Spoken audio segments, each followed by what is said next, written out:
bio quickly and let everyone Sure. know who's with us. Marc is a storyteller, marketer, and musician. After spending 10 years playing, you played bass in the Broadway show Rent. Yep. Amazing. Marc learned that he had a gift for marketing and a desire to leverage that gift to change the world. The result is LoudMouse, a branding and marketing agency that specializes in turning big ideas into worldwide movements. One of those big ideas is Marc's new book entitled Be a Dick: How One Person Can Change the World in the Most Unexpected Way, which is shifting the way people see the impact they can make on others. Marc, I saw your talk and I saw a talk you gave and I need to know. I want to be a dick. Yeah, it was it's such an interesting story how it all came about. You know, I'd always had that idea that I was going to make this big difference in the world. Like I was the kid running around, the house with my pajamas on and a cape snapped onto the shoulders, and then all of a sudden you grow up and you realize like, oh, okay, so we're supposed to like get real jobs and like, and we can't all be superheroes and like, I guess I was absent from school the day that they told us that we were supposed to be regular people. And it really it was kind of like one of three or four midlife crises that I had at the time, and found myself in selling everything and moving to Tampa, Florida for no reason. We never, sight unseen. And I met my neighbor Dick, who's just this extraordinary guy that lives down the street from me, and he really kind of helped me out of a dark place, and that just kind of what started off as this mentorship turned into something that I wanted to share with other people. And what are the principles of being a dick? Some of them that you can share. Sure. So, I mean, the first one was probably was right when I first met him, and that was to be kind. It's like all these different principles that he lives by. These virtues or whatever you want to call it, and so I started collecting them after a while. Like I noticed that like, wow, like the way he was treating me and my kids, he was just very kind. He was very helpful. He was very authentic. He was generous, thoughtful, compassionate, and and little by little, I started saying like, all right, well, look, if this is how he's living his life and this is how he's treating people, then I'm going to do the same thing. I'm going to kind of follow in those footsteps. And I noticed a little bit at a time, my life started to change. I started to see that even though I was still kind of in my stress tree, stuck in my life, being more kind to people or being a little more vulnerable or a little more grateful made this enormous impact on the people around me, and which in turn really kind of changed my life, and as a result. I think the story that really stood out to me and moved me was the baseball story that you tell of Yeah, how he came with the baseball over to your house on your birthday. yeah. And can you just tell that story? Sure. So I had only been living in Tampa for about a month at the time, and I guess Facebook did its thing where they notify everybody in the world that your birthday is coming up, and so he came by my house. Now he had been in sports as a producer for 50 some odd years, and so he was semi-retired, and he would once a year he would go out and he would produce the Little League World Series. And so he was gone for about a week, and he came back from the Little League World Series, and knocked on the door, and he said, "Look, I know it's your birthday is coming up, and I know that you're here. You don't really know a lot of people, and so you're gonna be spending your birthday away from your family, and so I wanted to do a little something for you." And he handed me a baseball that while he was producing the Little League World Series, he went and found every retired Red Sox player he could find, because I'm a Red Sox fan, So am I. and had him sign the ball as a gift for me, which was amazing, considering I didn't really know the guy all that well, outside of just our interactions on the street, walking our dogs and stuff. But to go to that length for somebody that like for an almost complete stranger was pretty significant, and not to mention that he's a Yankee fan. So for a Yankee fan Wow. to get like a bunch of Red Sox people to sign a baseball, is That that in changes and of everything. itself, like I don't know if I like I'm related to people that I don't think would do that to, do that for me. No, I'm a Red Sox fan too. That's unprecedented. That changes everything. I That know. makes So, him next to godly to be able to put that kind of rivalry aside. right. So they're not, I guess they're not all bad. No, it changes everything. My whole world was just turned upside down. Yankees aren't evil? Well, or at least a couple of them. There's got to be a couple. Yeah. So what was the easiest part of this life transformation path that you entered upon, and what was the most challenging part of being a dick? Um, so probably the most challenging part is what was kind of taking ownership of so much, where you're Mm. you're constantly in a state of trying to remind yourself, because you're trying to break all these old habits. You're at the store and it's just like, look, just check it out. Just check me out. Put it in the bag. Here's my credit card. Let me leave. I don't want to be here. And like, that's not really the most kind way to approach another person. And so it's just, you're like, okay, if I'm going to do this, I got to go all in. And I'm fairly introverted, by nature.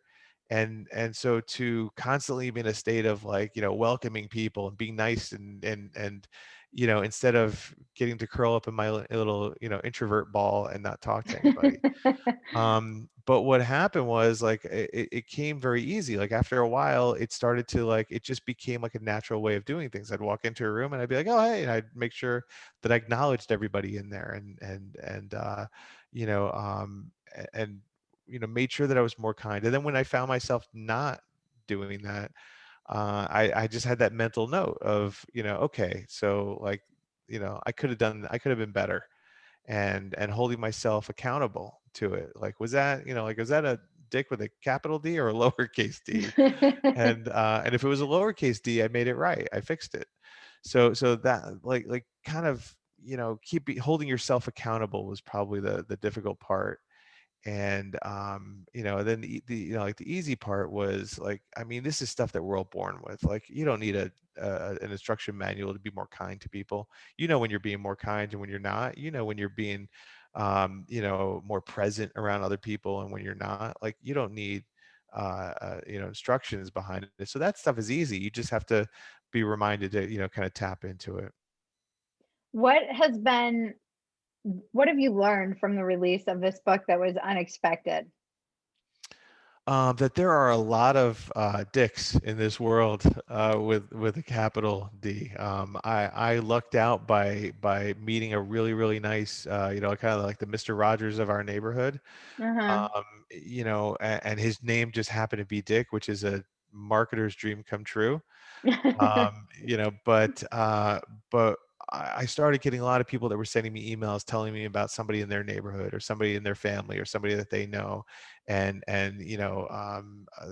all these different stories of all these people, like somebody that was he made Thanksgiving dinner for this homeless shelter, and rather than having everybody eat off paper plates, he ran home and grabbed as many plates as he could and silverware, because if you're going to have a good meal, it should be on a plate rather than plastic or paper. And Wow. like that extra mile, that little tiny bit that was unnecessary, but so there's just so many good people out there, that you just, they kind of get lost in the mix. Yeah, I talk about this a lot, pretty much every chance I get on every platform I get on, just about how you don't hear about the plains of land.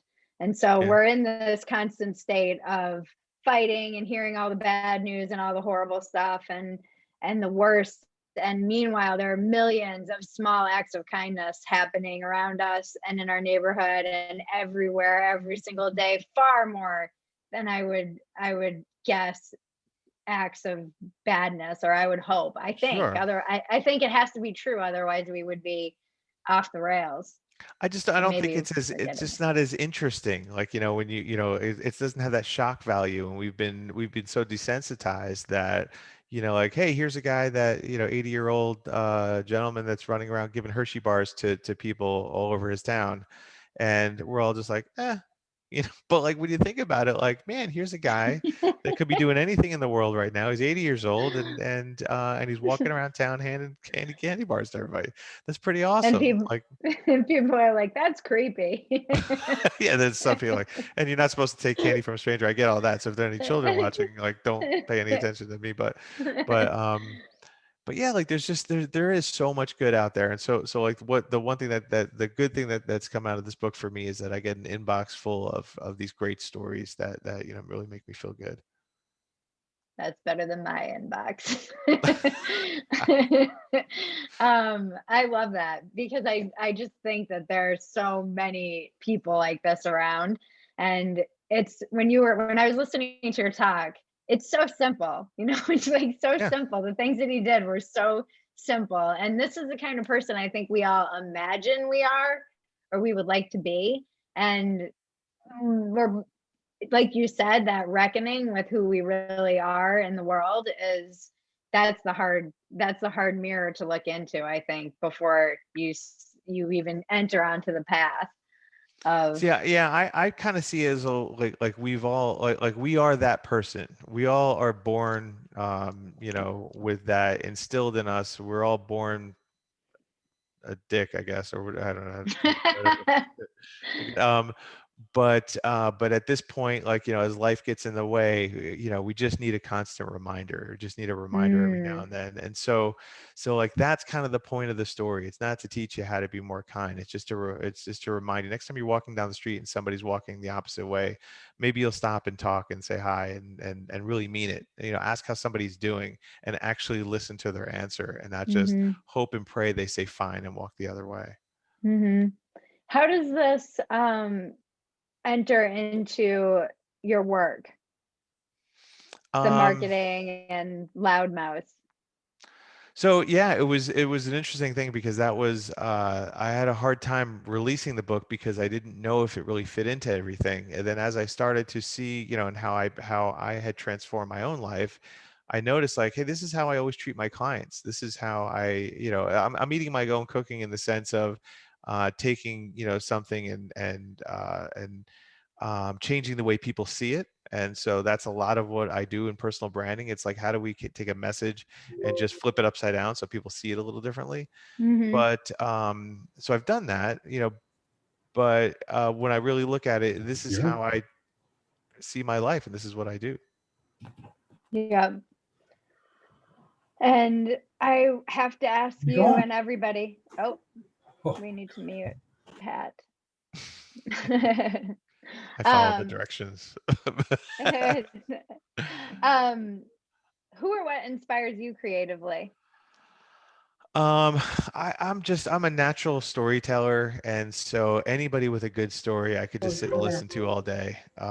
It is like that, when I get all these stories in my inbox from people that have read the book, or just have a great story, or somebody who is just a good storyteller, like that just inspires the heck out of me like that. Like I mean, I could sit there all day listening to Maybe you're somebody. going to have to do a one. We're having technical difficulties. Right.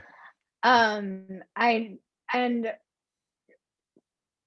do you have any of the are you presenting coming up this week? Not well, this coming next week is when I'm presenting. So I'm presenting Tuesday afternoon at 1:30 Eastern. And what will you be presenting about? So I'm presenting about how to turn an idea into a global movement. And Ooh. and the idea behind it is to take something, whether it's a book or whether it's a company or service or an idea or some way that you want to change the world. And in order to really kind of make that impact, you have to get people behind you. You're not going to be able to get it done by yourself. And so how do you enroll other people into this idea of yours and help carry the torch? Because like that's how something like being a dick or whatever takes off, is through other people. You can only sell to your family so many times. My, Yeah. my mom's only going to buy so many books. It's going to take others to do it. It's we'll probably have to talk some more because the original iteration of my company Phetasy, on the very first about Phetasy, it's the description was a movement disguised as a company. So Oh, that I like that. Yeah. what you're doing is very close to my heart. Yeah. Mine was more about kind of being a trickster in the world, I think. Well, where can we find you online, social media? Where can anyone find you or ask you questions, Sure. find your So, work? so the best place to find me is probably if you go to marcensign.com, marcensign.com, or if you want to see what we're doing on the branding side, it's loudmouse.com, Mouse. It sounds a lot like loudmouth. I didn't think of that ahead of time, but here we are. I love it. Well, thank you so much for your time and thank you for chatting with me. Sure, my pleasure. Thanks for having me. Thank you.